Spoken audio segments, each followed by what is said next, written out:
သာသနာတော်တက္ကရာ2545ခုနှစ်ကောဇာတက္ကရာ1363ခုနှစ်နတ်တော်လာဆန်း8ရက်နေ့ညမန္တလေးမြို့တသက်ဝင်စုတော်ပြည့်မြတ်စွာဘုရား၏ဓမ္မယုံအတွင်း၌ဆင်ရင်ကျင်းပပြုလုပ်အပ်သည့်ညာဝိယံဓမ္မသဘင်အခမ်းအနားဝယ်ဥအောင်ကြည်ဒေါ်လာပြုံးအောင်ရဏပကံရောင်းဝယ်ရေးမိသားစုတို့၏အမတဒါနဓမ္မဒါနအဖြစ်ဖြင့်ဟောကြားအပ်သောဗုဒ္ဓအလိုတော်ကြနေထိုင်နည်းတရားဒေသနာတော်ဘုရားမြတ်စွာ၏မဟာကရုဏာဂုဏ်ကိုအာယုံပြုပြီးတော့ဒီကျုဖွဲ့ဆိုထားတဲ့ဝန္ဒနာပနာမအာသီတဂါထာဖြင့်ဒီကနေ့ညဓမ္မသဘင်ခန္ဓာကိုစတင်ကြရအောင်ယောကပကောတိဟိပိယပမေယံကာလံကရွန်တောတိဒုက္ခရာနိခေရံကတောလောကဟိတာယနာထောနမောမဟာကာရုဏိကတတတ္တာယောနာထောဝိနိယများစွာတတ္တဝါဤချမ်းသာစီးပွားလိုလားတောင်းတဂုံပေါင်းခါသဖြင့်နာထမြညာခြင်းရှင်တော်မြတ်ဖရာသည်ကပ္ပဂေါတိပိကရေကပအရေးအတွက်သင်္ချာတို့ဖြင့်တော်လဲ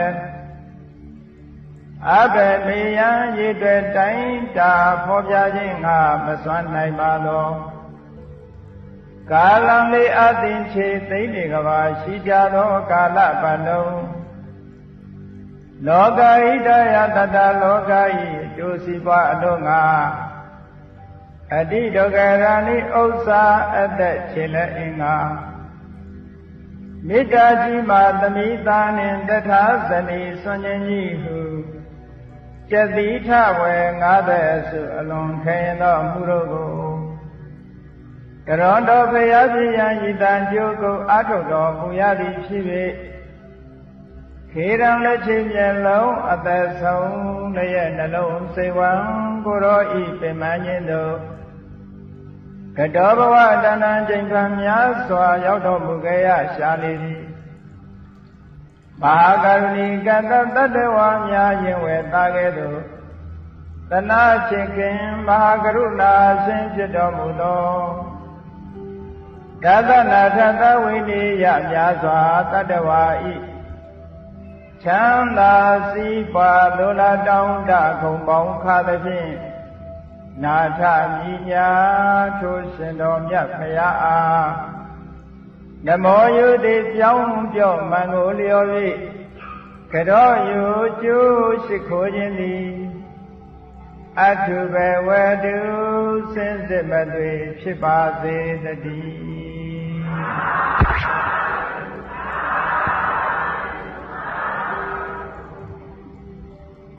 ဗုဒ္ဓအလိုတော်ကြနေထိုင်သည်တရားချစ်ခင်သူတော်စင်ပြိဿအပေါင်းတို့ဘုရားမြတ်စွာကဘယ်လိုနေထိုင်ရမယ်လို့ဟောကြားခဲ့တယ်ဆိုတာနဲ့ပတ်သက်ပြီးတော့ဘုန်းကြီးတို့ဒီကနေ့အလုံးတရားနာပြိဿအပေါင်းသူတော်ကောင်းတို့နာယူမှတ်သားကြရမှာဖြစ်ပါတယ်ဘုရားမြတ်စွာလက်ထက်တော်အခါကာလတုန်းကမြတ်စွာဘုရားသခင်ကိုရောမြတ်ရဲ့ညီတော်ဝမ်းကွယ်မြတ်စွာဘုရားရဲ့ဘာတွေးတော်အမိဒေါဒနတာဂိဝင်မင်းကြီးရဲ့သားတော်မဟာနာမဆိုတဲ့တာဂိဝင်မင်းတစ်ပါးရှိပါတယ်ထိုမဟာနာမဆိုတဲ့တာဂိဝင်မင်းဟာသာသနာတော်မှာဒိဗ္ဗစက္ခုအရာဒိဗ္ဗစက္ခုအဘိညာဉ်အရာမှာထင်ရှားကြော်ကြားပြီးဧတရက်ဘွယ်တူးဖြင့်ချီးကျူးမြောက်စားခြင်းခံတော်မူရတဲ့ရှင်အနုရုဒ္ဓပတိမြတ်ရဲ့နောင်တော်အရင်ဖြစ်ပါတယ်မဟာနာမတာဂိဝိမင်းလို့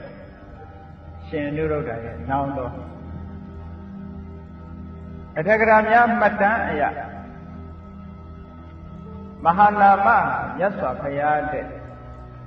တလခန့်အသက်ကြီးတယ်ဆိုတော့တက်တူရွယ်တူပါဘူးမြတ်စွာဘုရားတဲ့လပိုင်းလောက်ပဲကြီးတယ်ဒီလိုဆိုတော့ရှင်နုရုဒ္ဓမထေရမြတ်ကမြတ်စွာဘုရားတဲ့ငယ်တယ်လို့ဒီလိုမှတ်ရှင်အာနန္ဒာမထေရမြတ်ကြတော့မြတ်စွာဘုရားသခင်ကိုရောမြတ်နဲ့တက်တူရွယ်တူဟောပဲဒီလိုမှတ်ရတယ်အဲ့တော့ရှင်နုရုဒ္ဓမထေရမြတ်ရဲ့နောင်တော်အရင်ဖြစ်တဲ့မဟာနာမအဲ့ဒီမဟာနာမတာကိဝေမင်းကြီးဟာမြတ်စွာဘုရားသခင်ကိုရောမြတ်နဲ့ပထမဆုံးတွေ့တဲ့အချိန်မှာပဲသောတာပန်ဖြစ်သူရောက်ရှိပြီးတော့နောက်ပိုင်းမြတ်စွာဘုရားတန်စီကလို့တရားဓမ္မတွေနာယူရင်းနဲ့အရိယာပုဂ္ဂိုလ်တို့ရဲ့ဒုတိယအဆင့်မျိုးဖြစ်တဲ့သဂရာဂအဆင့်ကိုရောက်ပါတယ်မဟာနာမနဲ့ပတ်သက်ပြီးတော့ဘုန်းကြီးတို့အင်္ဂုတ္တရနိကေတို့သံယုတ္တနိကေတို့မှာသုတ်တန်တွေတော်တော်များများရှိ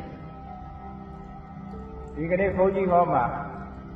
မဟာနာမသုတ်တန်အခြေခံဟောမှာဖြစ်တယ်။ဒီမဟာနာမသုတ်တန်ဒီအင်္ဂုတ္တရနိကေဧကာတတကနိဗ္ဗာန်မှာလာရှိတဲ့သုတ်တန်တစ်ခုဖြစ်ပါတယ်။တရားရှိခင်သူတော်စင်ပြိဿပေါင်းတို့မြတ်စွာဘုရားသခင်ကိုရောမြတ်ကမဟာနာမလို့ဆိုတဲ့မိမိရဲ့နောင်တော်တာဂတိမင်းကြီးအား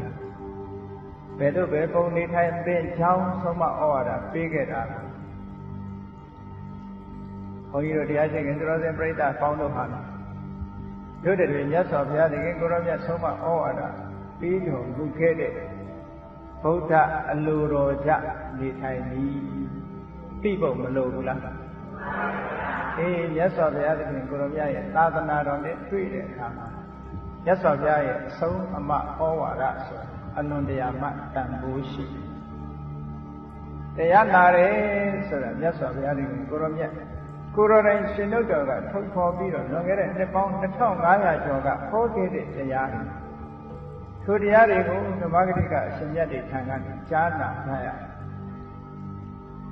နှစ်ပေါင်း2500ကျော်ကြာခဲ့တဲ့တရားဟာဒီကနေ့ထိအောင်မှန်ကန်နေစေခေတ်မီနေစေပဲဖြစ်ပါမယ်။ဘာကြောင့်လဲဓမ္မဆိုတဲ့အဓိပ္ပာယ်က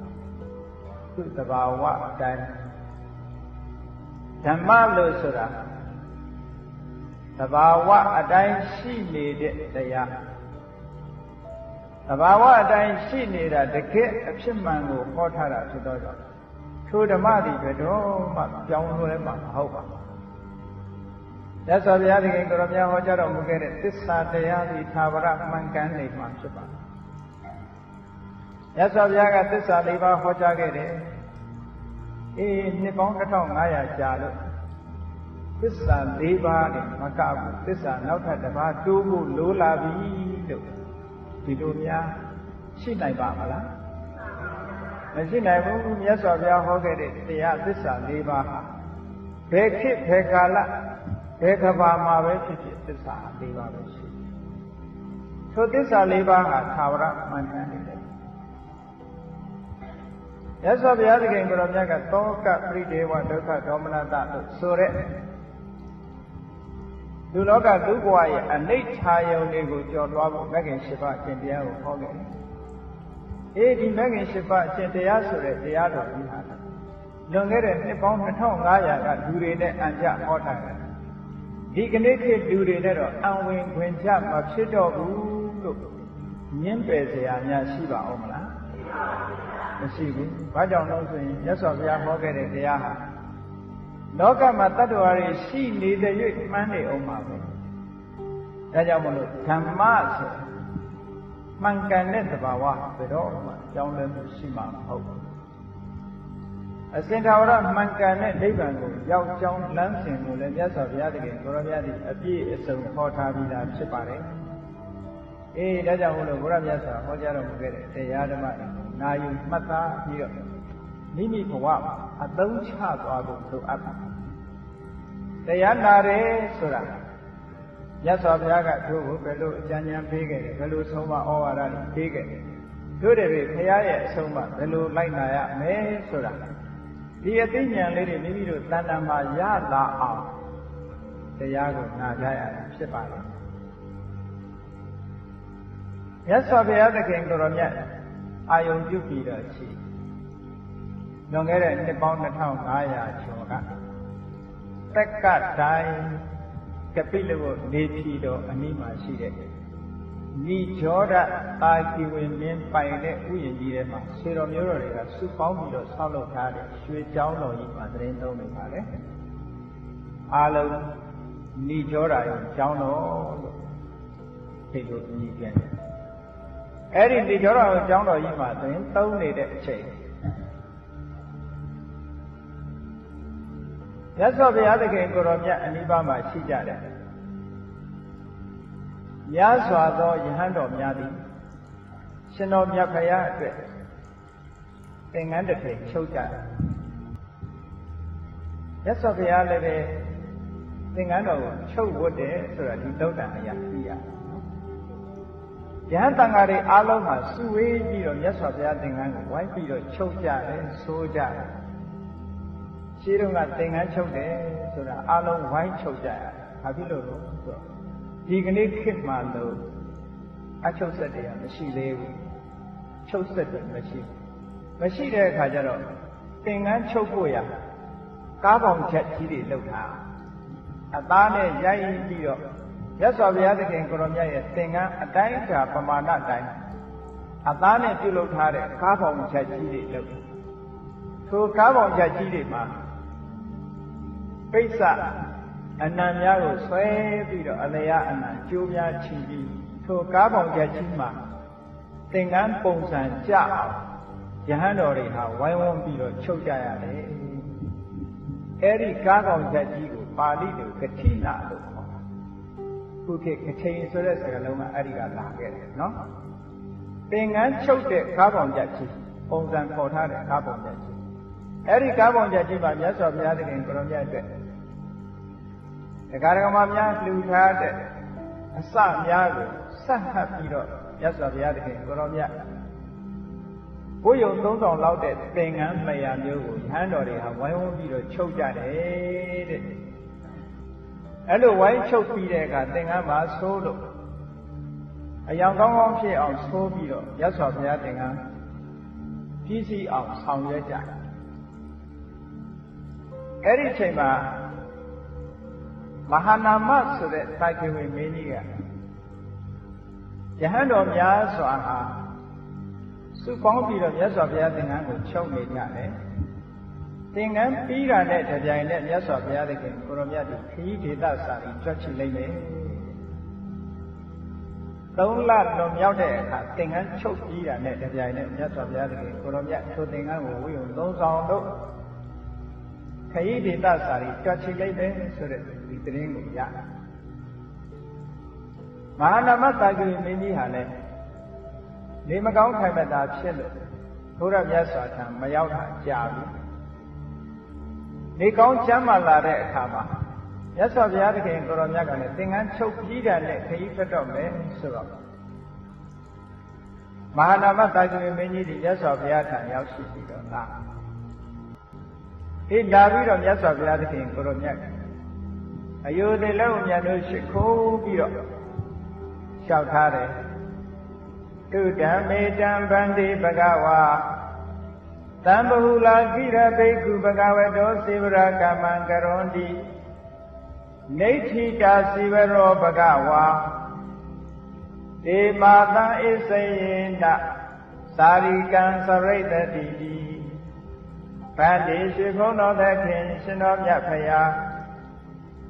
သံဘဟုလာများပြလာကုန်သောဘိက္ခုယဟန်တော်တို့သည်ဘဂဝေတောမြတ်စွာဘုရားသခင်ကိုရောမြတ်ကြီးစိဝရကမ္မံသင်္ကန်းချုပ်ခြင်းအမှုကိုကရွန်တိကိရပြုလုပ်၍နေကြပါတဲ့ဘဂဝါမြတ်စွာဘုရားသည်နေတိတစိဝရောသင်္ကန်းချုပ်ပြီးသည်ရှိသောဒေမာသစ္စေန3 လလွန်သောအခါကာလ၌စာရိကံဒေသစာရိကြွချီခြင်းကိုစရိတ္တိတိကြွချီလက်တံဟူ၍ မေမယတပိတော်သည်သုတံသရင်စကားကိုကျမ်းနာအပ်ပါပေတော်၏မြတ်စွာဘုရား။အိုရှင်တော်မြတ်ဖယားရှင်တော်မြတ်ဖယားသင်္ကန်းချုပ်ပြီးလို့ရှိရင်3လကြာတဲ့အခါမှာသင်္ကန်းချုပ်လို့ပြီးသွားတဲ့နောက်ခရီးဒေသစာကိုထွက်မယ်လို့တပိတော်သရင်ကြားရပါတယ်။ကေနနုခောဗန္တိဝိဟာရေနကေနနုခောဗန္တိဝိဟာရေနတေသံနောဗန္တိဘဂဝါနာနာဝိဟာရေနဝေရတံကေနသဝိဟာရေနဝိဟာတဗံဗန္တိရှိဘုန်းတော်တကယ်ရှင်တော်မြတ်ဖယားနာနာဝိဟာရေအမျိုးမျိုးသောနေထိုင်ခြင်းတို့ဖြင့်ဝေရတံနေထိုင်၍နေကြရပါကုန်သောဒေသံနောထုတပိတော်တို့အားကေနဝိဟာရေနဘကဲ့သို့သောနေထိုင်ခြင်းဖြင့်ဝိဟာတဗံနေထိုင်ခြင်းငါသင်လျောသည်အတ္တဖြစ်ရပါသည်ဣတိလိုမဟာနမောမာနာမအမိရတဲ့သာဂေဝေမြင်းကြီးသည်ဧတံဝသနံဤကဲ့သို့သောအမိပု္ပ္ပာစကားကိုအဝေါစာကောင်းစွာမဲ့သိတယောက်ကြားခဲ့ပါပေတည်း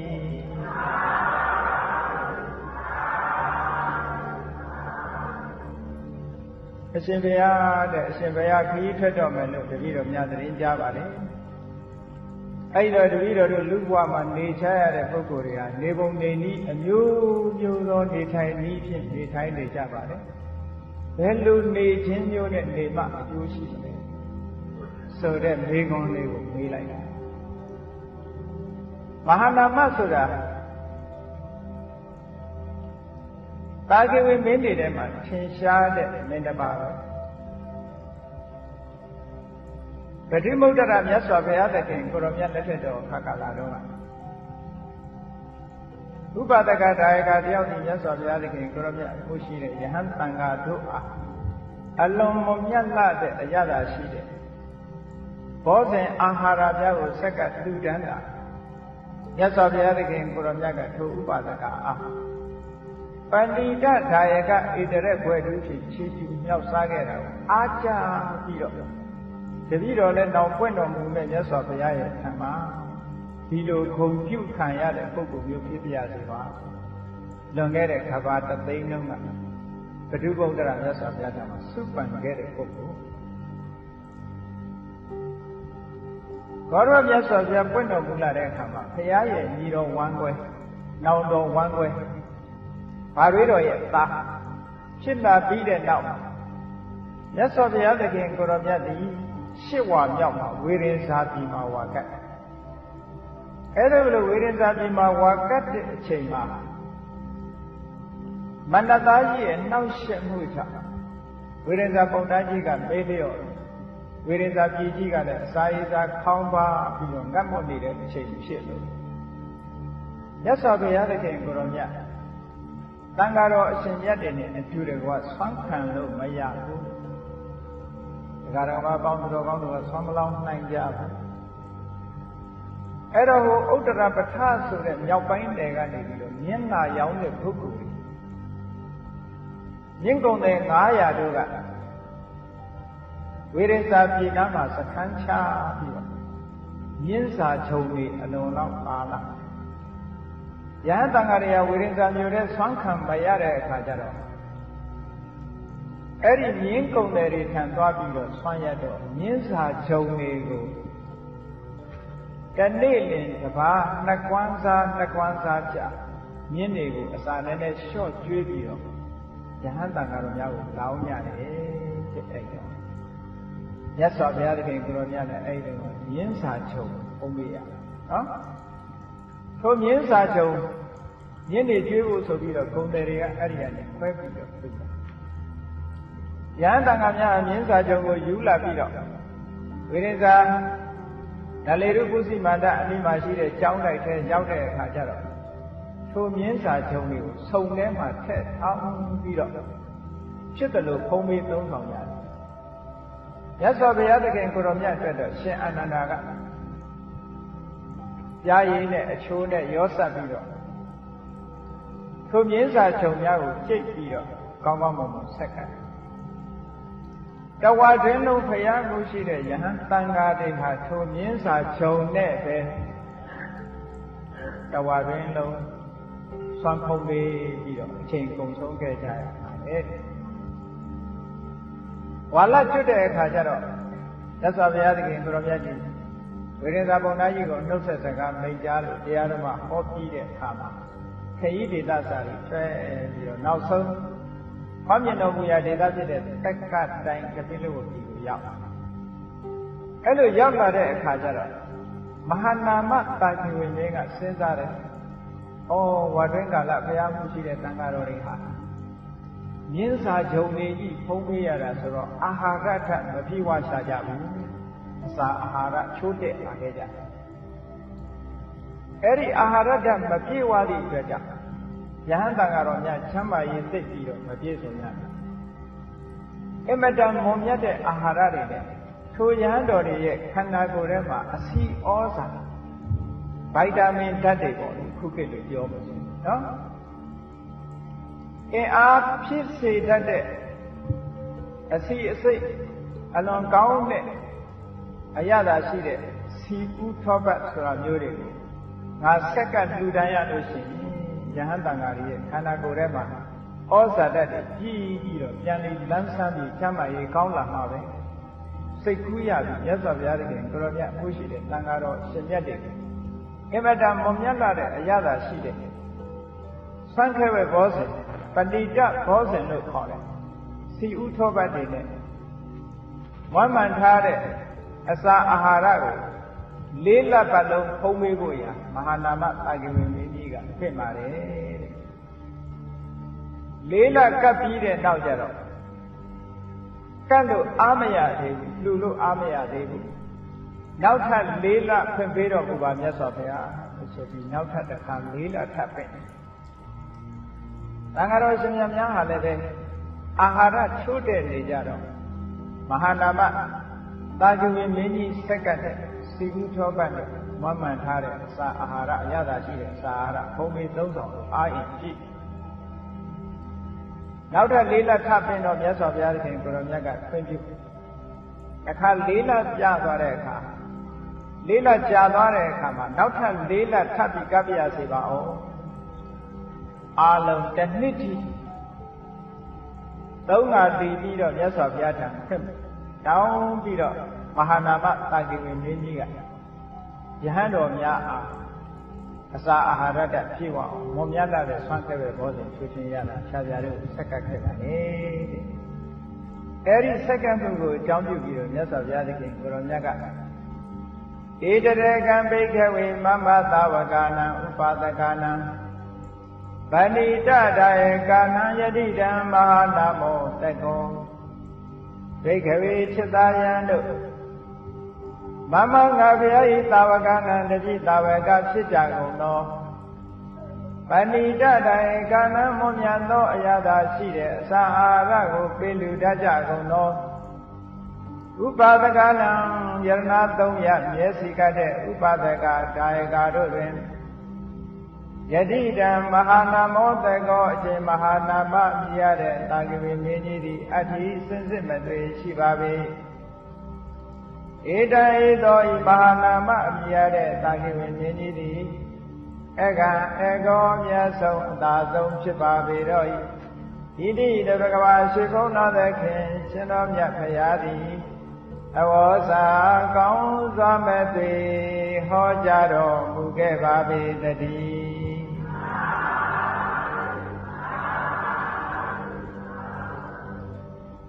အလွန်မြတ်တဲ့မွန်မြတ်တဲ့အရသာရှိတဲ့အစာအာဟာရကိုလှူတဲ့နေရာမှာစံထားရတဲ့ပုဂ္ဂိုလ်ထူးချွန်သောပုဂ္ဂိုလ်ဆိုပြီးတော့ဧတရက်ွယ်လို့ချီးကျူးခံရတဲ့မဟာနာမတန်ခါရင်းတစ်ဖက်ကကြည့်မယ်ဆိုရင်အဲ့ဒီမဟာနာမဆိုတဲ့တာကိဝိမင်းဟာဘုန်းကြီးတို့တရားနာပရိသတ်တွေမှတ်မိကြပါလေသတေနတိသောတလမင်းကြီးကမြတ်စွာဘုရားနဲ့ဆွေမျိုးတော်ချင်းတို့တာကိဝိမင်းသမီးတယောက်ကိုတောင်းတဲ့အခါမဟာနာမတာကိဝိမင်းကြီးရဲ့သမီးတော်ဝါသဘခတ္တိယာဝါသဘခတ္တိယာဆိုတဲ့မင်းသမီးကို ပသိန္ဒရီကောသလမင်းကြီးထံဆက်လိုက်အဲ့ဒီဝါသဗခတ္တိယာရဲ့အမေကတော့မင်းမျိုးတွေကမဟုတ်ဘူးတဲ့ကျွန်မမျိုးကျွန်မျိုးတွေကနာခမုံတာလို့ခေါ်တဲ့ကျွန်မကမွေးထားဖခင်ကတော့မဟာနာမင်းကြီးပေါ့အဖေဘက်ကအမျိုးမြတ်ပေမဲ့လို့အမေဘက်ကအမျိုးရုပ်တာဂဝေမင်းကြီးရဲ့မာမာနကသူတို့အမျိုးသူများနဲ့မဆက်ဆက်ချင်သည့်အတွက်ကြောင့်ထိုနာခမုံတာရဲ့သမီးဖြစ်တဲ့ဝါသဗခတ္တိယာကိုတာဂဝေမင်းသမီးအစစ်ရောင်ဆောင်ပြီးတော့ကောသလမင်းကြီးကိုပေးလိုက်အဲ့ဒီဝါသဗခတ္တိယာကနေပြီးတော့သားတော်လေးတစ်ပါးထွန်းကားတဲ့အခါကျတော့ဝိတ္တတိပလို့ခေါ်အဲ့ဒီဝိတ္တတိပအရွယ်ရောက်လာပြီးတဲ့အခါကျတော့ပသိန္ဒရီကောသလမင်းကြီးကစစ်သူကြီးရာတူစစ်ကိုရုပ်ကြီးရာတူပေးထားတယ်နောက်ဆုံးကောသလမင်းကြီးကအသက်80အရွယ်ရောက်တဲ့အခါကျတော့ဒီခကာရာယနလို့ဆိုတဲ့အဲ့ဒီချိန်မှာဗန္ဓုလာဆိုတဲ့စစ်သူကြီးရဲ့တူဒီကကာရာယနဆိုတာကစစ်သူကြီးရာလူရပြီဝိတ္တုပကတော့အိမ်ရှိမင်းသားအရာမှာရှိတယ်ဒီကကာရာယနကပသိန္ဒရီကောသလမင်းကြီးပေါ်မှာသူ့ရဲ့ဦးလေးအရင်ဖြစ်တဲ့ဗန္ဓုလစစ်သူကြီးကိုအကြောင်းရှာပြီးတတ်ပြရခေါင်းလားဆိုပြီးတော့ရန်ညှို့ဖွဲ့ပြီးတော့ထိုအချိန်မှာမြတ်စွာဘုရားသခင်ကိုရောမြတ်နဲ့ပသိန္ဒရီကောသလမင်းကြီးတို့မေထာတုပဆိုတဲ့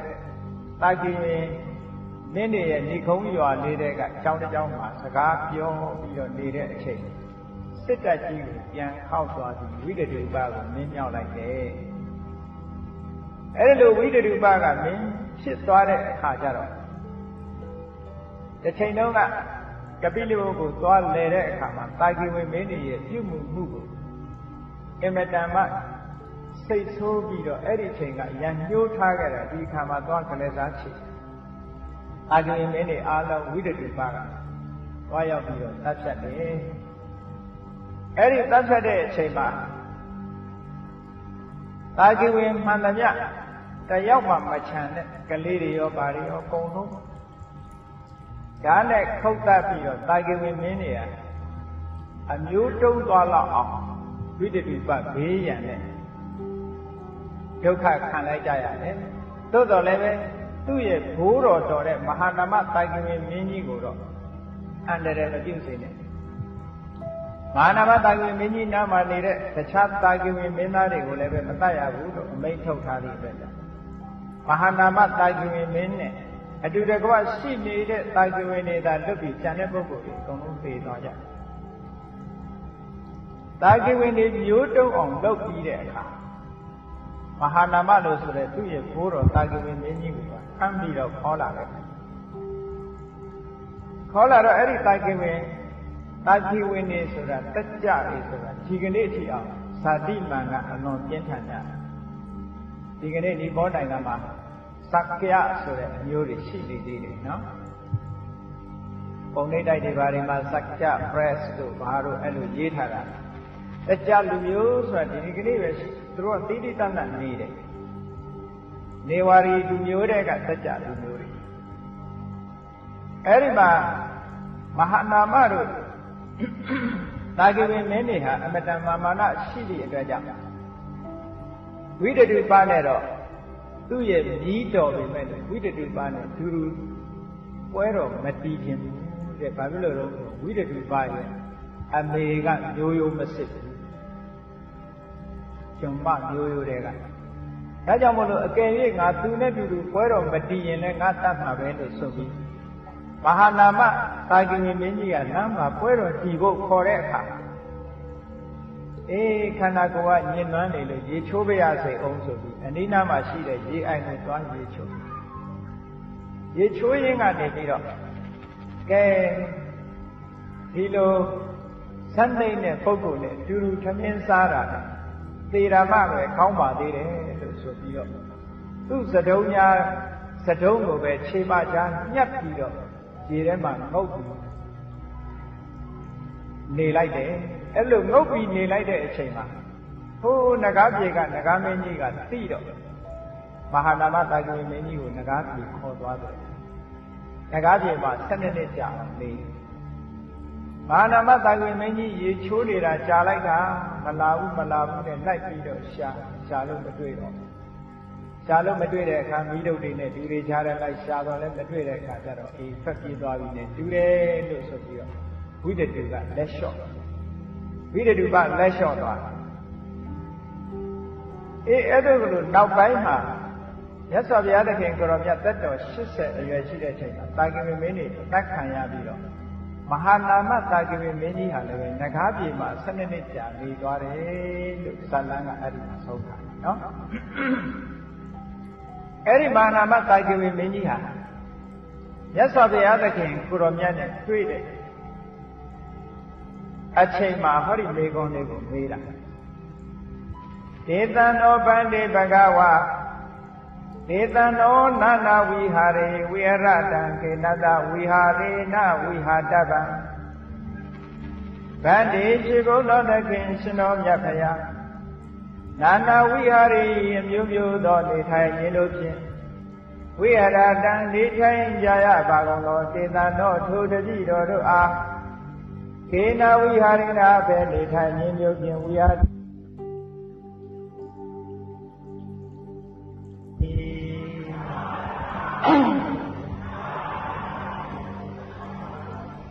မြတ်စွာဘုရားသခင်ကိုယ်တော်မြတ်ကချင်းကပ်ပြီးတော့နေထိုင်မှုအမျိုးမျိုးနဲ့နေတဲ့တပည့်တော်တို့ဟာဘယ်လိုနေထိုင်ခြင်းမျိုးဖြင့်နေထိုင်ရင်ကောင်းပါမလဲမြတ်စွာဘုရားအဲ့လိုလျှောက်ထားတဲ့အခါကျတော့မြတ်စွာဘုရားသခင်ကိုယ်တော်မြတ်ကအာရုတာရုမာနာမဣတံခောမာနာမတောပကံပတိရူပံကုလဗုဒ္ဓနာယန္တရဂတံဥပသင်္ကမေတဝပုစ္ဆေယတဧသနောဗန္တိနာနာဝိဟာရေဝိဝရတံကေနတဝိဟာရေနဝိဟာတပံမဟာနာမသာဓုကောင်းလာပြီစွာကောင်းလာပြီစွာဒီမေကုံးကိုမေးတာမြတ်စွာဘုရားသခင်ကိုယ်တော်မြတ်ကသိကျေနပ်တယ်ဒါကြောင့်မလို့သာဓုခေါ်တော်မူတယ်တပည့်တော်တို့ဘယ်လိုနေရမလဲမြတ်စွာဘုရားသခင်ကိုယ်တော်မြတ်နေထိုင်ခြင်းအမျိုးမျိုးနဲ့နေကြတဲ့တပည့်တော်တို့ဟာဘယ်လိုနေရပါမလဲလို့ဘယ်လိုလိုမေးတဲ့မိကုံးနဲ့ပတ်သက်ပြီးတဲ့ကာလမဟာနာမဥမာနန္တာဓုကောင်းပါပြီစွာကောင်းပြီစွာကုလဗုဒ္ဓနာအမျိုးကောင်းသာဖြစ်ကုန်သောသေတံဒုမာကံထိုသင်တို့အားဗန္တိရှိဘုဒ္ဓသခင်ရှင်တော်မြတ်ဖရာနာနာဝိဟာရေအမျိုးမျိုးသောနေထိုင်ခြင်းတို့ဖြင့်ဝိဟရတံနေထိုင်၍နေကြရပါကုန်သောသေတံတို့ထိုတပည့်တော်တို့အားကေနဝိဟာရေနာပဲနေထိုင်ခြင်းဖြင့်ဝိဟာတကံနေထိုင်ခြင်းသည်အတ္တဖြစ်ရပါသတည်းဣတိသောဘဂဝန္တမြတ်စွာဘုရားသခင်ကိုယ်တော်မြတ်ကိုဥပသင်္ကမိတ်တော်ချင်းက၍ယံပုစ္ဆေယာထအရှင်မေးမြန်းကြရကုန်ရ၏ဧတံဤကဲ့သို့မေးမြန်းခြင်းသည်ကုလဗုဒ္ဓနာမျိုးကောင်းသာဖြစ်ကုန်သောတုမကံသင်တို့အားပတိရူပံသင်တင်လျောက်ကကောင်းမြတ်လာပါပေတော့၏ဣတိသောဘဂဝါရှင်ဘုန်းတော်သခင်ရှင်တော်မြတ်ဖရာသည်အဝေါစာကောင်းစွာမသိဟောကြားတော်မူခဲ့ပါပေတည်း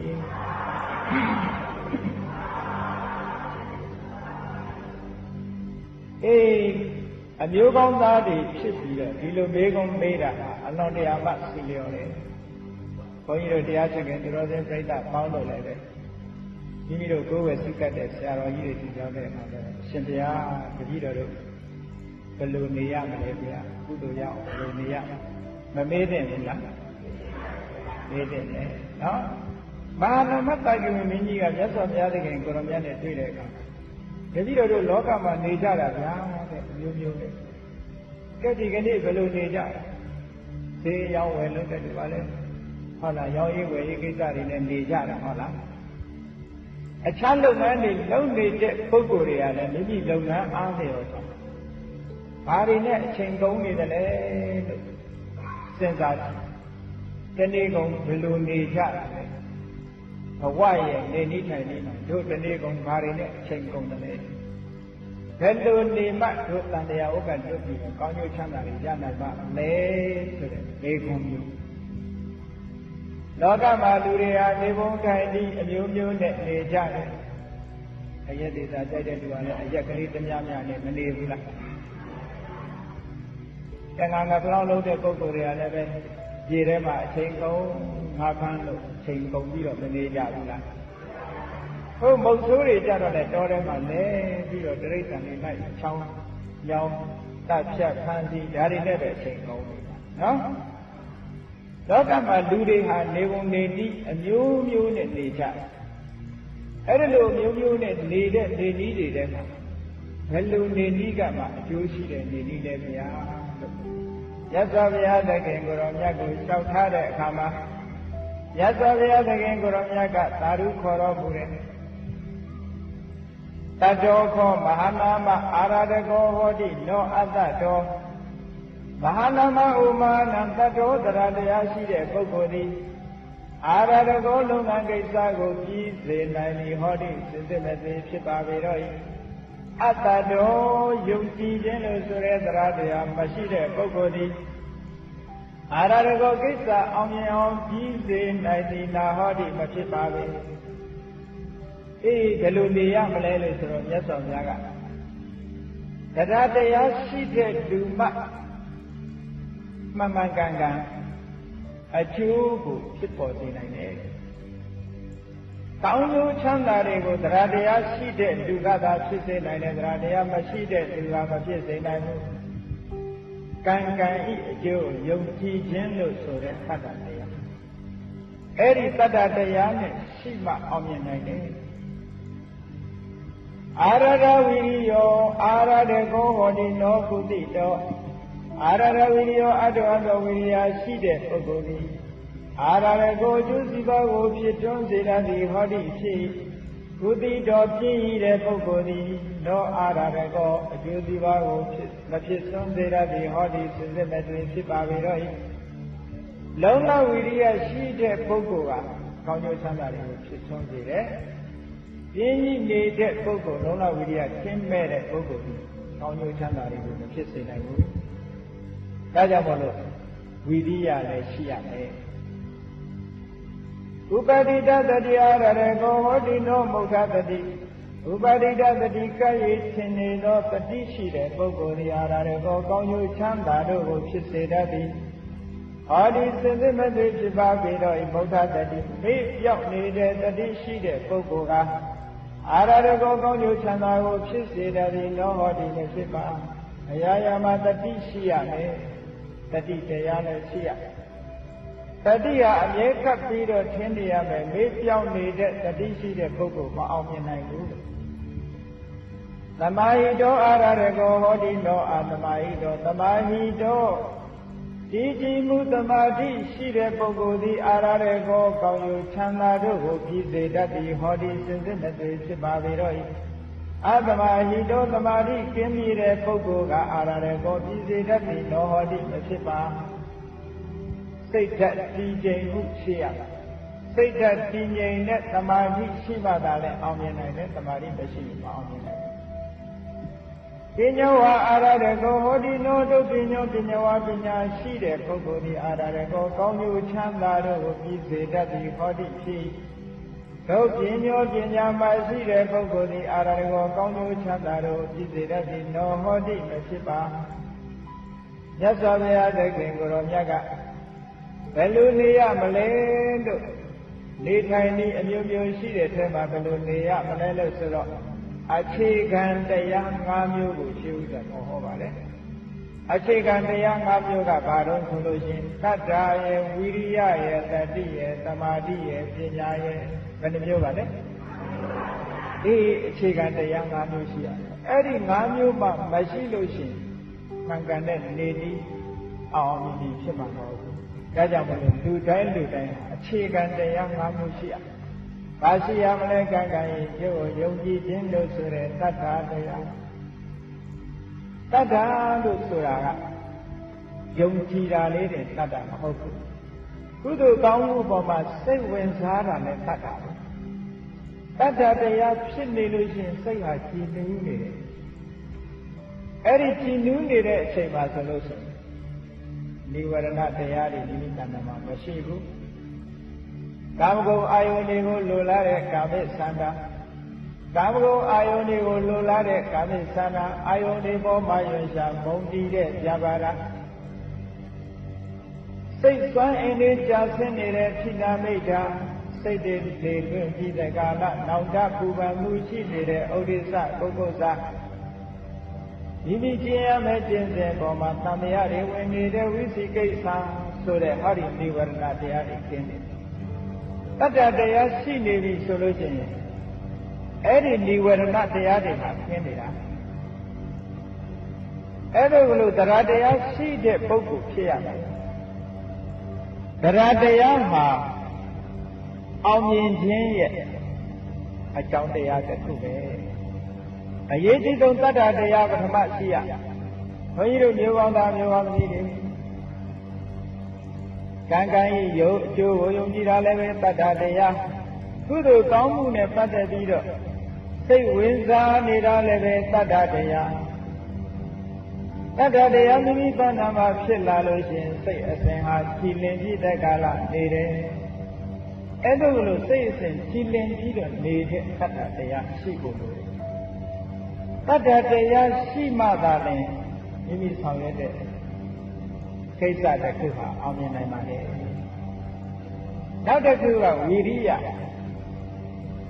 ယဆိုတာဘုန်းကြီးတို့မျိုးကောင်းသားမျိုးကောင်းမှုတွေ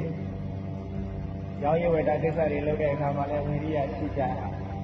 ဘယ်ကိစ္စပဲလုပ်လို့ကာယကဝီရိယစေတသိက်ကဝီရိယဆိုဝီရိယရှိရ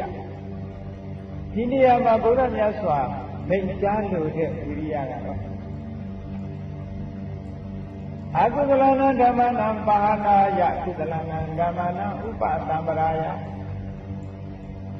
ကိုယ့်ရဲ့တဏ္ဍာမှာဖြစ်နေတဲ့မကောင်းကျိုးကိုပေးတတ်တဲ့အဆိုးတရားတွေကိုဖယ်ရှားဖို့လုံလဝိရိယရှိရမယ်။ကောင်းကျိုးချမ်းသာကိုဖြစ်ပွားစေတတ်တဲ့ကုသိုလ်တရားတွေမိမိတဏ္ဍာမှာဖြစ်ဖို့လုံလဝိရိယရှိရမယ်။အဲ့ဒီလုံလဝိရိယကိုဆိုလိုပါတယ်။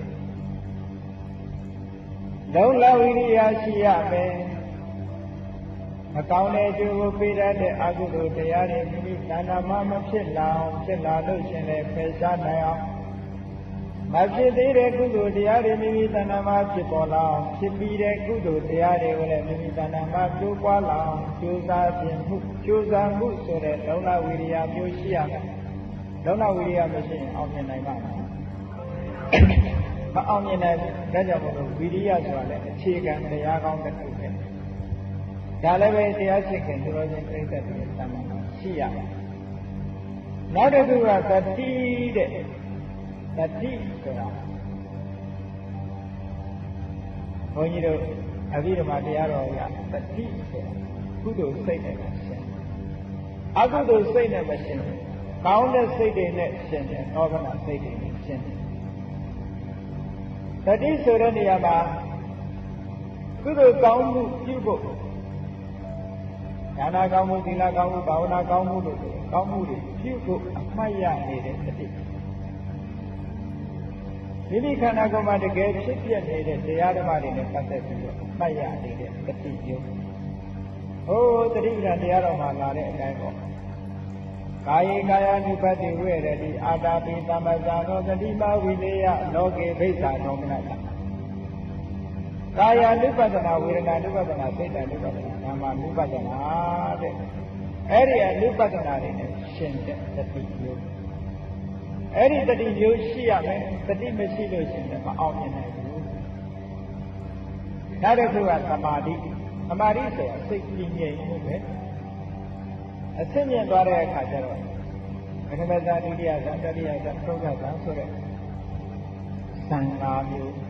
ဇန်၄မျိုးဇန်၅မျိုးပထမဇာဒုတိယဇာတတိယဇာသုတ်ဇာပင်စမဲ့ဇာနိဝရဏတရားတွေလုံးဝကင်းကွာပြီးတော့ အာယုံပေါ်မှာစူးစိုက်ပြီးတော့ရှုနိုင်တဲ့သံတရားအဲ့ဒီဇာနဲ့ရှင်တဲ့သမာဓိတရားမျိုးလည်းပဲရှိရတယ်ဒါအစစ်အင်းဆုံးပြောတယ်နောက်အခြေခံတရားတစ်ခုကပညာအဲ့ဒီပညာဆိုတာလည်းပဲအဖြစ်အပျက်တွေကိုသိနိုင်တဲ့ကိလေသာအဆိုင်ခွဲတွေကိုအောက်ဆွဲပြစ်နိုင်တဲ့ထိုးထွင်းသိမြင်တဲ့အသိဉာဏ်မျိုးတဲ့အားလုံးမြတ်စွာဘုရားသခင်ကိုယ်တော်မြတ်ကနေတိထိုင်ပြီးပြည့်စုံဖို့ရတယ်ဟောဒီအခြေခံတရား၅မျိုးရှိရတယ်မဟာနာမဥမာနံပင်စတ္တု၅ပါးကုန်သောဣမေတုဓမ္မေတုဤတရားတို့၌မတိဋ္ဌာယစဉ္ညာခိုင်ခိုင်ကြည်ရှိကြည်၍သာ၆ပါးကုန်သောဓမ္မေတရားတို့ကိုဥတ္တရိတိုးထဲ၍ပါဝေရာတိပွားများလေလုံးတတိတော်ဘယ်လိုနေရမလဲလို့အဘယ်ကဲ့သို့သောနေခြင်းမျိုးဖြင့်နေရပါမလဲလို့မေးမြန်းတဲ့အခါမှာမြတ်စွာဘုရားသခင်ကိုယ်တော်မြတ်ကသတ္တဝိရိယသတိသမာဓိပညာလို့ဆိုတဲ့အခြေခံတရား၅မျိုးပေါ်မှာခိုင်ခိုင်မာမာယက်ပြီးတဲ့နောက်မှာဟောဒီတရား6မျိုးကိုတိုးတက်ပွားများစေပြီးတော့နေပါတဲ့ဒီမြတ်စွာဘုရားသခင်ကိုယ်တော်မြတ်ကဣဒမဟာနာမအရိယသာဝကောတထာဂတံနုတ္တရိတိပိသောဘဂဝါအရဟံသမ္မာသမ္ဗုဒ္ဓောဝိဇာစရဏတပ္ပံသောသူကေတောလောကဝိတုအနုတ္တရောပုရိသဓမ္မသာရတိတထာဒေဝမနုဿာနံဗုဒ္ဓောဘဂဝါမြတ်စွာဘုရားသခင်ကိုယ်တော်မြတ်ကနေနည်းထိုင်နည်းကိုဟောတယ်နော်အခြေခံတရား၅မျိုးနဲ့ပြည့်စုံပြီးတဲ့အခါမှာဟောဒီ6မျိုးကိုမိမိတဏ္ဍာမှာဖြစ်အောင်လုပ်ပါ6မျိုးကဘာလဲလို့ဆိုရင်တထာဂတံမြတ်စွာဘုရားကိုအနုတ္တရာဟိအောက်မေ့လိုက်ပါမြတ်စွာဘုရားသခင်ကိုယ်တော်မြတ်ကိုဘယ်ပုံပဲဒီအောက်မေ့ရမလဲလို့ဆိုရင်သောဘဂဝါထွေဆွေကုန်းတော်သခင်ရှင်တော်မြတ်ဖရာသည်ဣတိပိဣမိနာသကာရဏေနဒီကဲ့သို့ကိလေသာအာသောတို့ဖယ်ရှားတော်မူပြီးတဲ့အကြောင်းကြောင့်လည်းပဲအရဟံအရဟမြည်တော်မူပါ၏မြတ်စွာဘုရားသခင်ကိုယ်တော်မြတ်ရဲ့တန်တန်မှာကိလေသာဆိုတာလုံးဝမရှိတော့ဘူးဘုန်းကြီးတို့ဇေဝသားဇေဝသမီးတွေမိမိတို့နဲ့ရှင်ပြီးမြတ်စွာဘုရားသခင်ကိုယ်တော်မြတ်ဆိုတာလူချင်းစရာနှစ်သက်စရာအာယုန်နဲ့တွေ့ရင်လောဘမဖြစ်တော့ဘူးစိတ်ဆိုးစရာအာယုန်နဲ့တွေ့ရင်ဒေါသမဖြစ်တော့ဘူးအမှန်တရားကိုစဉ်းစားတဲ့အခါမှာလည်းပဲကွယ်စည်းထားတဲ့မောဟဆိုမဖြစ်တော့ဘူးအဲဒါကြောင့်မလို့မြတ်စွာဘုရားရဲ့တဏ္ဍာမှာလောဘဒေါသမောဟစတဲ့ကိလေသာတွေရှင်းနေတယ်တဲ့အဲဒါမလို့ကိလေသာတွေအလုံးဖယ်ရှားပြီးဖြစ်တယ်ကိလေသာအသောတွေကဝေးကွာနေသောကြောင့်မြတ်စွာဘုရားသခင်ကိုယ်တော်မြတ်သည်အရဟံဆိုတဲ့ဂုဏ်တော်ကြီးနဲ့ပြည့်စုံပါပြီလေမြတ်စွာဘုရားသခင်ကိုယ်တော်မြတ်ရဲ့ဂုဏ်တော်တွေကိုတစ်ခုစီတစ်ခုစီဆင်ခြင်စဉ်းစားပြီးတော့နေလိုက်ပါတဲ့အကြောင်းကျိုးဆက်ပြီးတော့တွေ့ကြည့်မြတ်စွာဘုရားသခင်ကိုယ်တော်မြတ်ကိလေသာတွေကိုဖယ်ရှားပြီးလို့အရဟံကိလေသာဖယ်ရှားလိုက်တဲ့ဖြင့်မြတ်စွာဘုရားဟာတရားခတ်သိမ်းကိုယ်တော်တိုင်မဖောက်မပြန်မှန်ကန်သောဉာဏ်ဖြင့်သိတော်မူလို့သမ္မာသမ္ဗုဒ္ဓမှန်ကန်စွာသိတော်မူသည့်အလျောက်ထူးခြားတဲ့အသိဝိဇ္ဇာအကျဉ်းစရဏနဲ့ပြည့်စုံသောကြောင့်ဝိဇ္ဇာစရဏဆိုတဲ့ဂုဏ်တော်ကြီးနဲ့ပြည့်စုံတယ်အသိလိမ္မာအကျဉ်းစရဏတို့နဲ့ပြည့်စုံသည့်အတွက်ကြောင့်မြတ်စွာဘုရားသခင်ကိုယ်တော်မြတ်ဟာကောင်းမြတ်တဲ့စကားတွေကိုမိန့်ကြားတော်မူတတ်ပါတယ်။နိဗ္ဗာန်ထိအောင်ကြွသွားတော်မူတတ်ပါတယ်။ဒါကြောင့်မလို့သုကတအောင်မြင်ပေါက်ရောက်ပြီးဖြစ်သောကြောင့်သုကတလောကကြီးအကြောင်းကိုကောင်းကောင်းမွန်မွန်သိတယ်။လောကကြီးအကြောင်းနဲ့ပတ်သက်ပြီးတော့အသေးစိတ်ရှင်းကြံမရှိ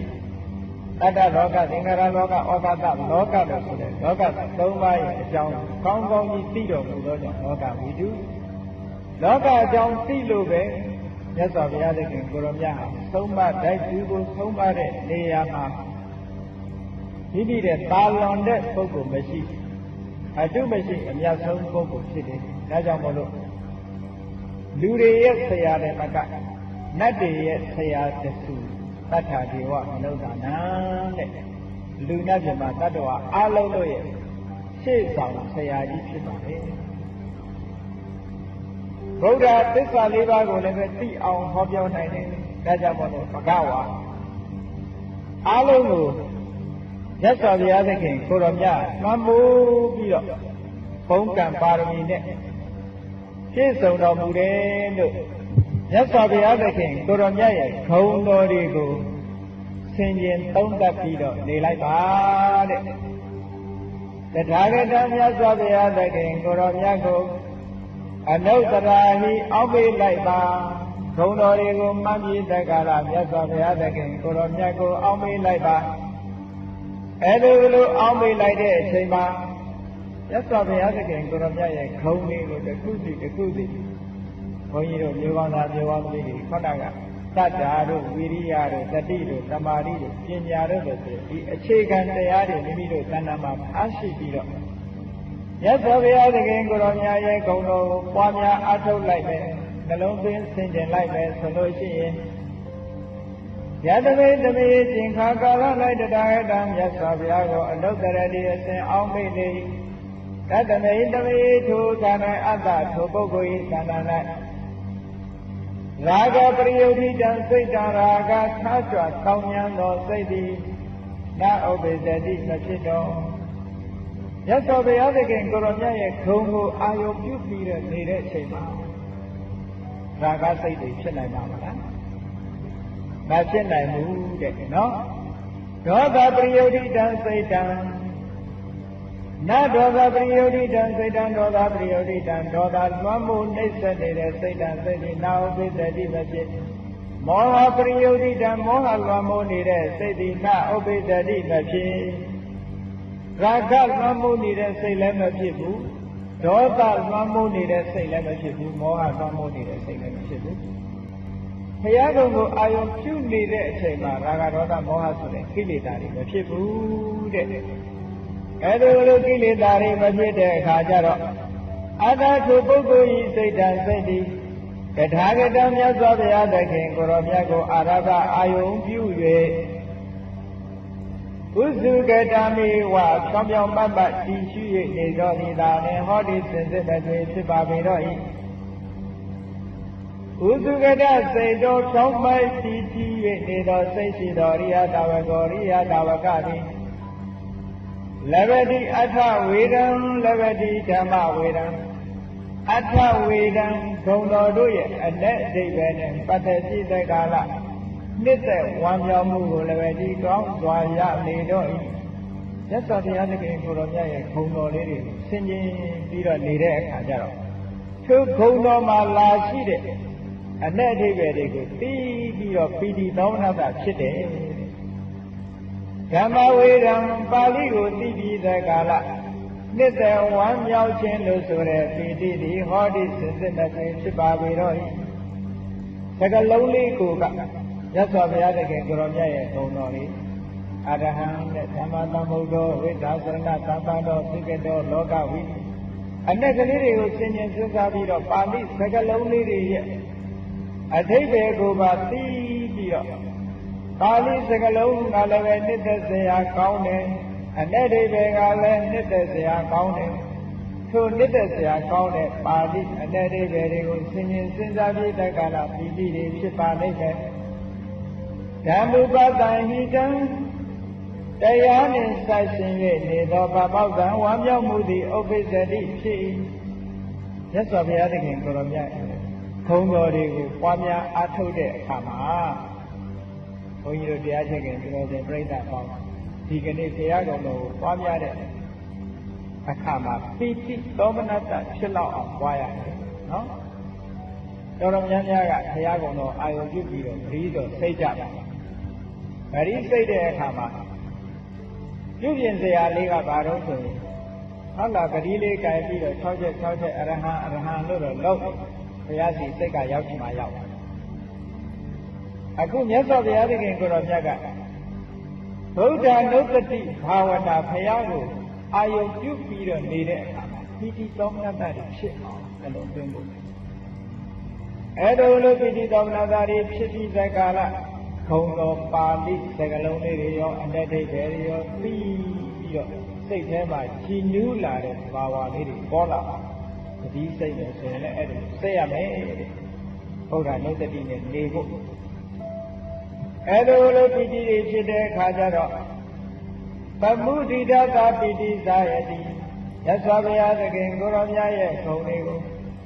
အာယုပြုပြီးတော့ဝမ်းမြောက်နေလို့ရှိရင်ပီတိနှစ်သက်မှုတွေသာယတိဖြစ်ပေါ်၍လာလေတော့ဤပီတိမနတာနှစ်သက်သောစိတ်ရှိတဲ့ပုဂ္ဂိုလ်ဤကာယောကိုယ်ခန္ဓာသည်ကာယောနာမကာယရူပကာယသည်ပတ္တတော်ပူပန်မှုမရှိအလွန်တရာမှငြိမ်းအေးလာသည်ဟောသည်ဖြစ်ဘုရားကုံတော်တွေကိုအာယုပြုပြီးတော့ပပောက်တာဆိုတဲ့နှစ်သက်မှုအနုစားလေးဖြစ်လာတယ်နှစ်သက်မှုအနုစားလေးကနေပြီးတော့နှစ်သက်မှုအရင်စားပီတိဖြစ်လာအဲ့ဒီပီတိဖြစ်လာလို့ရှိရင်ခန္ဓာကိုယ်ကငြိမ်းချမ်းပြီးတော့ပေါ်ပါလာနိုင်တယ်ပတ္တရကာယတငြိမ်းချမ်းသောခန္ဓာကိုယ်ရှိတဲ့ပုဂ္ဂိုလ်ဟာသမာဓိတည်ကြည်ခြင်းလို့ဆိုရဲသမာဓိတရားသည်ဒုက္ခံချမ်းသာခြင်းလို့ဆိုရဲဒုက္ခတရားသည်ဥပ္ပစ္စတိကောင်းစွာပဲဖြစ်ပေါ်၍လာပါပြီတော့ဟောမြတ်စွာဘုရားကုံတော်ကိုအာယုပြုပြီးတော့ပီတိသောမနတတွေစိတ်ထဲမှာချမ်းသာလာတဲ့သဘောလေးပေါ်လာအောင်ဘုရားကုံတော်ကိုအာယုပြုရမယ်အဲ့လိုအာယုပြုပြီးတဲ့ကာလနေလို့ရှိရင်ရာဂဒေါသမောဟဆိုတဲ့ကိလေသာတွေမိမိတို့ရဲ့စိတ်အစဉ်မှာမဖြစ်ပေါ်ပါမြတ်စွာဘုရားသခင်ကိုရောမြတ်ရဲ့ဘုံတော်ပေါ်မှာသာလျှင်သူ့ရဲ့စိတ်တန်တန်မတ်မတ်ကြီးရောက်ပြီးတော့နေတယ်ဒီဘုရားနုတ္တိပွားများအားထုတ်လို့ချင်းအဲ့လိုအဆင့်တန်းမျိုးရောက်မိမိရဲ့တဏ္ဍာမှာရှိတဲ့သတ္တာစွမ်းအားဝိရိယစွမ်းအားတတိစွမ်းအားသမာဓိစွမ်းအားပညာစွမ်းအားတွေကိုမြင်ပြီးတော့ဘုရားကောင်တော်ကိုဥတည်ပြီးတော့အဲ့ဒါကိုပွားပါမြတ်စွာဘုရားသခင်ကိုရောမြတ်ကမဟာနာမမဟာနာဣမံဗုဒ္ဓနုတ္တိဤဗုဒ္ဓနုတ္တိကမ္မထံကိုဘုရားကုံကိုအာယုပြု၍အခန္ဓာလည်းအောင်းပေးခြင်းလို့ဆိုတဲ့သတိတရားဗုဒ္ဓနုတ္တိဘာဝနာကိုဒိဋ္ဌံတော်ပြီးရနေသောအခါမှလည်းဘာဝေးရာတိပွားများပါနေဘုရားနုတ္တိဘယ်ချိန်ပွားရမှာတော့မြတ်စွာဘုရားကဘဝနေနည်းနဲ့ပတ်သက်ပြီးတော့ဟောတယ်နော်ဒိဋ္ဌံတော်ပြီးရနေတဲ့အခါမှလည်းဘာဝေးရာတိပွားများပါလေကိစ္စံတော်ပြီးသွားနေတဲ့အခါမှလည်းဘာဝေယတိပွားများပါလေဒီသိန်တော်ပြီးထိုင်နေတဲ့အခါမှလည်းဘာဝေယတိပွားများပါလေဆရာတော်ပြီးလျောင်းစကားအိတ်နေတဲ့အခါမှလည်းဘာဝေယတိပွားများပါလေ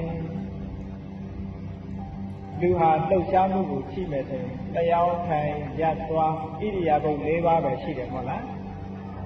အေးဘုရားကုံတော်ကိုပွားတဲ့အခါမှာဘယ်ချိန်မှပွားရမလဲလို့ဒီလိုမရှိပါဘူး။မြတ်စွာဘုရားသခင်ကိုရောမြတ်ကသွားနေရင်လည်းပွားပါထိုင်နေရင်လည်းပွားပါရနေရင်လည်းပွားပါလျောင်းနေရင်လည်းပွားပါမြတ်စွာဘုရားရဲ့ဗုဒ္ဓရဲ့ဂုဏ်တွေကိုအာယုပြုပြီးတဲ့ကာလပွားများဆင်ခြင်နေပါဒါရင်လားဆိုတော့ကမ္မတံလုပ်ငန်းကိစ္စတော်ဒိဋ္ဌံတော်ပြီးဆောင်ရွက်နေစဉ်အခါမှလည်းပဲအလုံးလုံးနေတော့လည်းပဲဘုရားလည်းပွားပါကမ္မတော်ပြီးကမ္မတံအမှုကိစ္စကိုဒိဋ္ဌံတော်ဆောင်ရွက်ပြုလုပ်နေတဲ့အချိန်ခါမှလည်းပဲဘာဝေးရသိပွားများလိုက်ပါဗုဒ္ဓသံဃာရသယနာသာသမီတို့ချင်းပြင်းမြောင်းတဲ့အိယာထဲမှာဣဇာဝတံတော်ပြီးအိတ်နေစဉ်အခါမှလည်းပဲသားရီသမီးတွေကြီးတွေမြစ်တွေနဲ့နေလဲပွားပါတဲ့ဘုရားကိုအာယုပြုပြီးနေလိုက်ပါဟုတ်ကဲ့ဗုဒ္ဓသာဝရတယေနံသမယတို့ဖြင့်ကျင်းမြောင်းတဲ့အိယာမှာအိမ်နေတဲ့အခါမှာလည်းပဲဣဇာဝတံတော်အိမ်နေတဲ့အခါမှာလည်းပဲဘာဝေယတိပွားများလိုက်ပါဣတိဤဘဂဝါရှင်ဘုံတော်သခင်ရှင်တော်မြတ်ဘုရားသည်အဝေါစာကောင်းစွာမဲ့သွေဟောကြားတော်မူခဲ့ပါ၏တည်း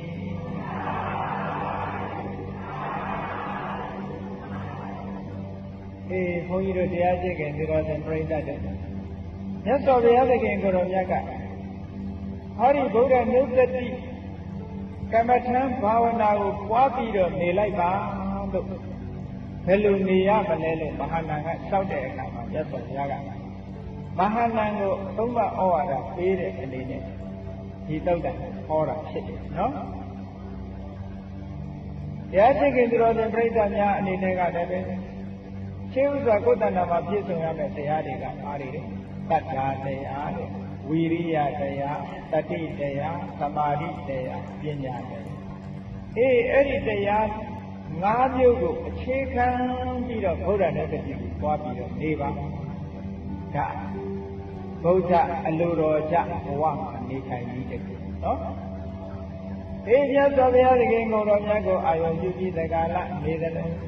ရှင်တော်မြတ်ဘုရားဟောကြားတော်မူခဲ့တဲ့တရားတော်ကိုလည်းပဲထို့အတူအာရုံပြုပြီးတော့နေလိုက်ပါနေလိုက်တဲ့အချိန်မှာမိမိရဲ့တဏ္ဍာမှာလောဘဆိုတာမဖြစ်ပါဒေါသဆိုတာမဖြစ်ပါမောဟဆိုတာမဖြစ်ပါတရားအာယုန်ထဲမှာစိတ်ကတဏ္ဍာမမဖြစ်ပြီးတက္ကလစိတ်ဟာတစ်ဖြောင်းနေပါလိမ့်မယ်အဲ့ဒီအချိန်ကျတော့ပီတိတွေပါမောဇ္ဇတွေဒုက္ခတွေဖြစ်လာပါလိမ့်မယ်ဒါကြောင့်မလို့ဓမ္မနုတ္တိဘာဝနာတရားကိုလည်းပဲအိတ်နေရင်လည်းပွားများလိုက်ပါထိုင်နေရင်လည်းပွားများလိုက်ပါသွားနေရင်လည်းပွားများလိုက်ပါလုပ်ငန်းကိုင်တာကိစ္စတွေဖောင်းရွယ်နေတဲ့အချိန်မှာလည်းပဲပွားများလိုက်ပါအလုံးမအားသေးဘူးငါမလုံနိုင်သေးဘူးလို့ဒီလိုမရှိသေးရဘူးလေနော်အလုံးလုံးရင်လည်းပဲဘုရားကုံတရားကုံသံဃာကုံအာယုပြုလို့ရပါတယ်ဒါကြောင့်မလို့တရားကုံကိုထွေခဲ့လို့ပွားများလိုက်ပါထို့ဒုဘေသုပ္ပတိဗန္နောဘဂဝေတောတာဝကသံဃောဝိသုပ္ပတိဗန္နောဘဂဝေတောတာဝကသံဃောစသည်တဲ့သံဃာခုံတွေကိုလည်းပဲအာယုပြုပြီးတက္ကလပွားလိုက်တာအရေးကြီးဆုံးကတော့သီလသမာဓိပညာဒီဟာတွေတတ္တာရှိဖို့လိုတယ်ဝိရိယရှိဖို့လိုတယ်တတိရှိဖို့လိုတယ်သမာဓိရှိဖို့လိုတယ်ပညာရှိဖို့လိုတယ်အဲ့ဒီအခြေခံတရား၅ပါးထားပြီးတော့ဘုရားကုံကိုအာယုပြုပြီးတက္ကလနေမယ်တရားကုံကိုအာယုပြုပြီးတက္ကလနေမယ်သံဃာကုံကိုအာယုပြုပြီးတက္ကလနေမယ်နောက်ဆုံးအာယုပြုเสียဘာရှိသေးလဲမြတ်စွာဘုရားကဘုရားကုံတရားကုံသံဃာကုံအာယုမပြုဘူးဆိုရင်ကိုယ်သီလလေးကိုဆင်ခြင်ပြီးတော့နေလိုက်သမ်းပါမနေ့စောစောထားပြီးတော့မြတ်စွာဘုရားရှင်ကိုယ်တော်မြတ်ရှေ့မှာတရဏဂုံလို့ခံယူလိုက်ပြီးတော့သီလဆောက်တည်လိုက်ဆောက်တည်လိုက်ပြီးတော့ဘာနာတိဘာတာဝေရမဏိသိက္ခာပရံသမာဓိရမရတယ်ကိုယ်သီလလေးကိုဆင်ခြင်နေလိုက်နော်ဉာဏ်တော်ပုဂ္ဂိုလ်တွေကသူ့အသက်တတ်ခြင်းမှာသင်လိုက်ပဲဆိုလို့ရှိရင်သီလလုပ်တဲ့တည်းဘုရားကုံတရားကုံသံဃာကုံပွားမှာမဟုတ်ဘူးကိုယ်သီလလေးကိုကိုယ်တစ်ခုစီဆင်ခြင်နေဒီကနေ့ငါပါဏာတိပါဒအမှုမှလွတ်ကင်းတယ်အဒိဏဒါနအမှုမှလွတ်ကင်းတယ်ကာမိတုမိစ္ဆာစာရမှလွတ်ကင်းတယ်မုသဝါဒမှလွတ်ကင်းတယ်သုဒ္ဓမေရိယမှလွတ်ကင်းတယ်လို့ဒီလိုဆင်ခြင်လိုက်ပါဟုတ်ကဲ့အဲ့လိုဆင်ခြင်တာသီလနုတ္တိလို့ခေါ်တယ်အကယ်၍သီလနုတ္တိသီလကိုမဆင်ခြင်ဘူးဆိုလို့ရှိရင်ဘာဆင်ခြင်ရစာခာနုတ္တိတစုံတစ်ခုကိုထူလိုက်မတဲ့စောစောထားပြီးတော့တန်ဃာတော်ရှင်မြတ်တွေဆွမ်းခံကြွလာတယ်ဆွမ်းလောင်းလိုက်ဆွမ်းလောင်းပြီးတဲ့အခါကျတော့ဆင်ခြင်လိုက်ငါသိအရတော်တာပဲမစ္စရိယဆိုတဲ့အညစ်အကြေးကိုဖယ်ရှားပြီးတော့မစ္စရိယအညစ်အကြေးမှကင်းစင်တဲ့ဖြူစင်တဲ့ဆေးကြောအပ်တဲ့လက်ရှိပြီးမစ္စရိယအညစ်အကြေးတွေကင်းကွာတဲ့စိတ်နဲ့ငါတရားပြီငါပါငါရထားတဲ့ပစ္စည်းကိုသူတစ်ပါးနေတဲ့မဆက်ဆံခြင်းဘူးဆိုတဲ့မစ္စရိယတရားငါဒီနေ့ဖယ်ရှားလိုက်နိုင်တယ်ကံကောင်းလိုက်တာကံကောင်းလိုက်တာကုသိုလ်ကောင်းမှုလုပ်ပြီးတိုင်းစွန့်ကြဲမှုပြုလုပ်ပြီးတိုင်းဆင်ញင်လိုက်ပါစာကလို့တတိလို့ခေါ်တယ်နော်မစ္စရိယညစ်ကြေးကိုဖယ်ရှားပြီးတော့ဒီကနေ့ငါနေလိုက်ရပြီဒါကြောင့်မို့လို့ငါဘဝအရတော်လေးခြင်းလို့ဒီလိုဆင်ញင်ပါအဲ့လိုဆင်ញင်လိုက်လို့ရှင်သာဂနုတ္တိဘာဝနာကိုပွားများပြီးရရောက်ပါတယ်နောက်တစ်ခုဆင်ញင်နိုင်တာကဒေဝတာနုတ္တိမြတ်စွာဘုရားသခင်ကိုရောမြတ်ကမဟာနာမအပြည့်ရတဲ့သာဂဝေမင်းကြီးရဲ့မိဂုံးကို ဒေဝတာနုတ္တိနတ်တို့ရဲ့တတ္တသီလသုဒ္ဓသာကပညာဒေဝတာနုတ္တိဆိုတာနတ်တွေကိုတတိယဖို့ပြောတာမဟုတ်ဘူးဆိုလိုရင်အဓိပ္ပာယ်ကဒေဝတာနုတ္တိဆင်ခြင်ပုံဆင်ခြင်ဒီကဘယ်လိုဆင်ခြင်ရမလဲလို့ဆိုရင်ငါမှရှိတဲ့တတ္တဝိရိယသတိသမာဓိပညာလို့ဆိုတဲ့ဟောဒီတရားမျိုးတွေသတုမာရိတဝရိနာယာမတုတ်တိတနေမနာရတိပရဏိဟိတဝတ္တဝတိလို့ဆိုတဲ့တတ္တိရဲ့သဏ္ဍာန်မှာရှိတဲ့အဲဒီတတ္တိမှာရှိတဲ့တတ္တတရားမျိုးသီလတရားမျိုးသုဒ္ဓတရားမျိုးစာကတရားမျိုးပညာတရားမျိုးငါမှလည်းရှိတယ်သူတို့ဟာဟောဒီတတ္တသီလသုဒ္ဓစာကပညာတရားတွေနဲ့ပြည့်စုံလို့လူပြေကနေပြီးတော့ကွယ်လွန်အနိစ္စရောက်တဲ့အခါမှာနတ်ပြည်မှာဖြစ်ကြတာအဲ့ဒီတရားမျိုးတွေဟာငါတဏ္ဍာမှာရှိတယ်လို့နတ်ပြည်နဲ့နှိုင်းယှဉ်ပြီးတော့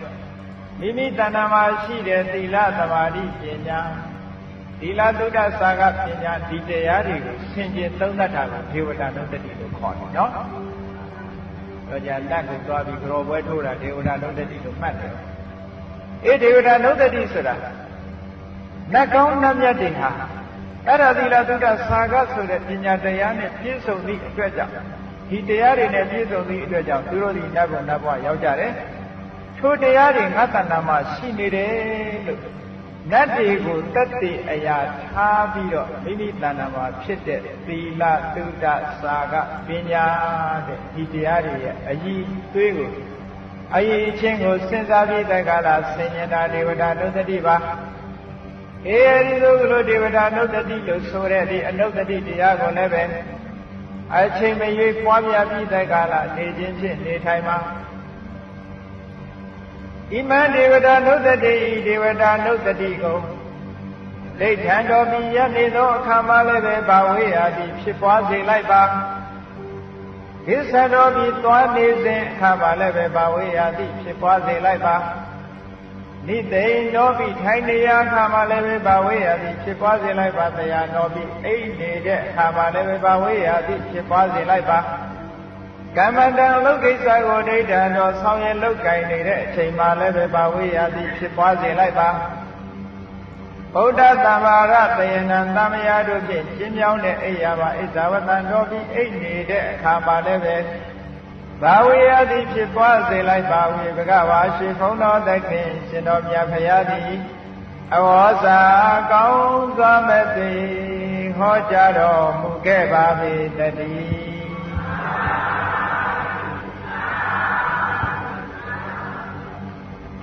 ဗုဒ္ဓအလိုတော်ကြနေထိုင်ဤဆိုသည်မှာ